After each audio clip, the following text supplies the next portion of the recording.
faktanya adalah bahasa Indonesia itu berakar dari bahasa Melayu.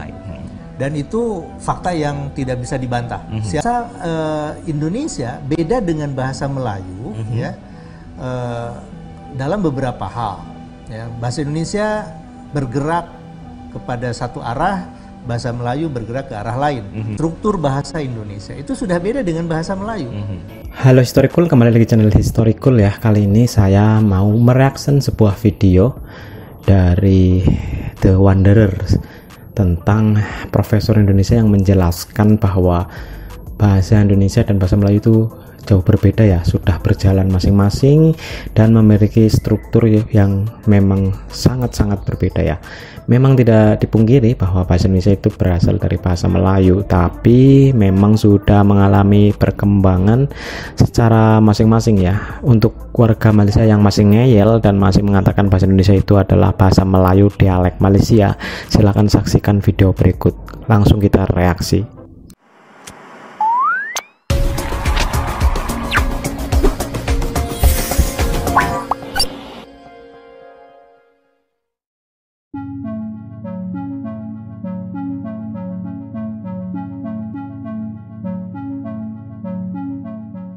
Hello Wanderers, kali ini kita akan mengulas tentang bahasa Indonesia yang semakin mendunia. Nah, di sini ada video menarik dari TVRI Bengkulu yang menampilkan diskusi dengan Kepala Badan Pengembangan dan Pembinaan Bahasa Indonesia, Profesor Aminuddin Aziz. Di situ, ia menjelaskan bahasa Indonesia yang semakin terkenal di mancanegara.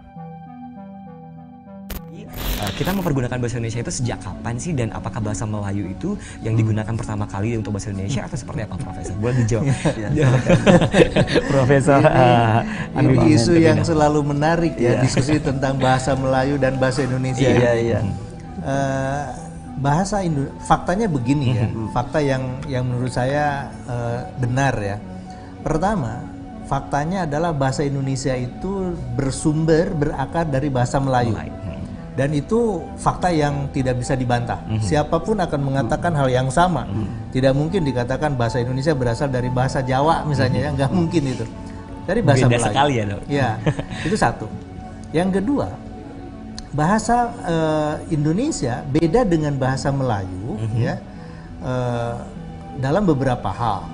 Ya, bahasa Indonesia bergerak kepada satu arah, bahasa Melayu bergerak ke arah lain. Maksud saya begini. Misalnya pengayaan bahasa Indonesia, struktur bahasa Indonesia itu sudah beda dengan bahasa Melayu. Bahasa Indonesia mengalami pengayaan bukan hanya dari bahasa daerah, dari ratusan bahasa yang kita miliki, ini masing-masing berkontribusi pemerkayaan bahasa Indonesia. Dari kosakata bahasa Sunda, bahasa Jawa, bahasa Minang, bahasa macam-macam gitu ya. Mungkin juga dari bahasa Bengkulu di sini ya, sudah ada yang masuk ke dalam bahasa Indonesia. Kemudian bahasa Indonesia juga diperkaya dengan pengaruh-pengaruh kosakata dan struktur dari bahasa asing. Bahasa Indonesia itu dari bahasa Inggris, bahasa Belanda, Portugis, Arab, Cina, Jepang, dan macam-macam. Dulu kebijakannya bahasa Indonesia ini hanya diperkaya oleh bahasa-bahasa asing yang menjadi bahasa PBB. Tapi sekarang tidak lagi, karena dunia sudah berubah. Apapun bahasa itu yang mempengaruhinya ya ke dalam bahasa Indonesia, kita terima. Misalnya bahasa Korea, bahasa Jepang, bahasa Turki. Ketika masuk ya sudah terima saja. Gitu dipakai oleh masyarakat secara luas gitu. Bahkan bahasa-bahasa yang lain gitu. Nah, bahasa Melayu itu tidak. Bahasa Melayu itu diperkaya mungkin lebih banyak oleh bahasa Inggris. Bahasa-bahasa lainnya hanya sedikit. Dan bahasa Melayu tidak diperkaya oleh bahasa daerah di mereka sendiri. Nah, kemudian bahasa Indonesia ini dideklarasikan sebagai bahasa persatuan itu mulai tanggal 28 Oktober 28 oleh para pemuda yang mengikuti Kongres tahun itu gitu ya, Kongres Pemuda Indonesia. Nah, ini menarik ya, karena tahun 26 itu juga ada kongres, Kongres Pemuda. Ketika diskusi tentang bahasa persatuan, mereka tidak sepakat apakah bahasa Melayu akan bahasa Indonesia. Nah, atas inisiatif dari Muhammad Tabrani, ya, seorang pemuda dari Pamekasan, dari Madura, itu melakukan pernyataan bahwa bahasa yang harus dibuat itu adalah bahasa Indonesia, bukan bahasa Melayu. Tapi ini ditentang kan oleh Muhammad Yamin. Nggak bisa, bahasa Indonesia ini belum ada. Kata Tabrani, kalau belum ada, mari kita adakan, mari kita ciptakan. Maka pada saat itulah sebetulnya, ya, pada tahun 28 nama bahasa Indonesia itu pertama kali disebutkan dalam Kongres Pemuda. Nah, dari penjelasan Profesor Aminuddin tadi, terlihat jelas bahwa bahasa Indonesia didirikan sejak 1928 saat Sumpah Pemuda. Keputusan untuk menolak istilah Melayu dan menggantikannya dengan Indonesia adalah yang tepat. Saat ini dan kedepannya, kita tak perlu lagi mengaitkannya dengan istilah Melayu. Kemudian bahasa Indonesia ini dituturkan oleh begitu banyak penutur dari Sabang sampai Merauke dengan pengertian yang relatif sama, gitu, ya. Bahasa Indonesia statusnya sebagai bahasa negara pada tanggal 18 Agustus 45 dinyatakan dalam Undang-Undang Dasar 45. Sedangkan bahasa Melayu itu adalah salah satu dari 718 bahasa daerah yang ada di Indonesia. Nah, jadi kalau bicara tentang ini bahasa yang mana sih? Kita tentu bahasa negaranya bahasa Indonesia.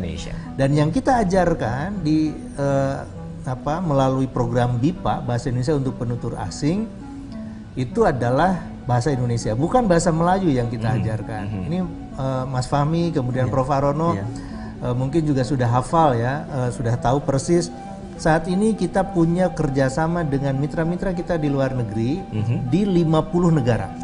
Jadi sudah berkembang begitu luas, ya, dan catatan kami yang sedang belajar BIPA secara aktif di 50 negara ini ada 143.000 penutur bahasa asing yang sedang belajar bahasa Indonesia, dan kami dibantu oleh sekitar 428 lembaga di 50 negara itu. Begitu. Itulah bahasa Indonesia yang sudah berkembang maju melebihi melebihi akar budayanya bahasa Melayu. Begitu. Baik. Nah, mungkin nggak sih Profesor bahwa bahasa Indonesia ini menjadi bahasa internasional seperti bahasa Inggris seperti itu? Ya, itulah yang kita sedang usahakan, ya, dengan strategi-strategi baru.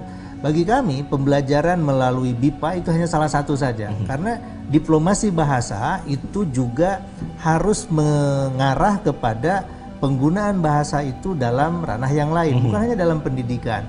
Nah, oleh karena itu saya di Badan Bahasa bekerja sama dengan Kementerian Luar Negeri, dan ini dalam waktu dekat kami juga akan melakukan diskusi dengan teman-teman di Kementerian Perdagangan, Kementerian Pariwisata, Kementerian Investasi, Kementerian Pertahanan, Kementerian Sekretariat Negara. Untuk apa? Mari kita gunakan ini bahasa Indonesia ini dalam berbagai ranah yang lain. Misalnya contohnya begini, untuk perdagangan, kita kan banyak ekspor nih, ya. Tapi pertanyaannya, apakah kita sudah melakukan promosi bahasa Indonesia dalam produk-produk dari Indonesia? Produk Indonesia misalnya yang sangat populer, ya, misalnya Indomie gitu, ya.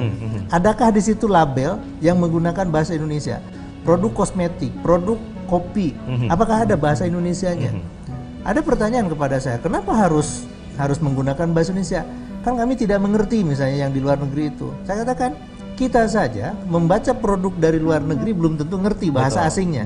Apakah itu bahasa dari Thailand, Vietnam, Cina, atau Arab atau yang lain. Mungkin kita tidak mengerti. Tapi setidaknya kita kan terpajankan dengan label-label itu. Nah, nanti akan muncul ketertarikan, apa sih ini sebetulnya gitu. Nah, Sobat Maju, bagaimana? Menarik bukan diskusinya?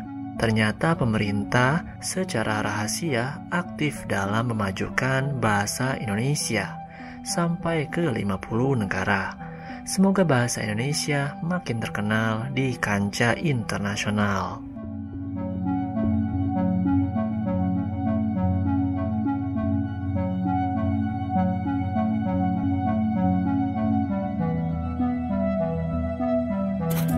Ya, sudah dijelaskan secara gamblang sekali ya teman-teman. Silahkan komentar menurut teman-teman bagaimana ya.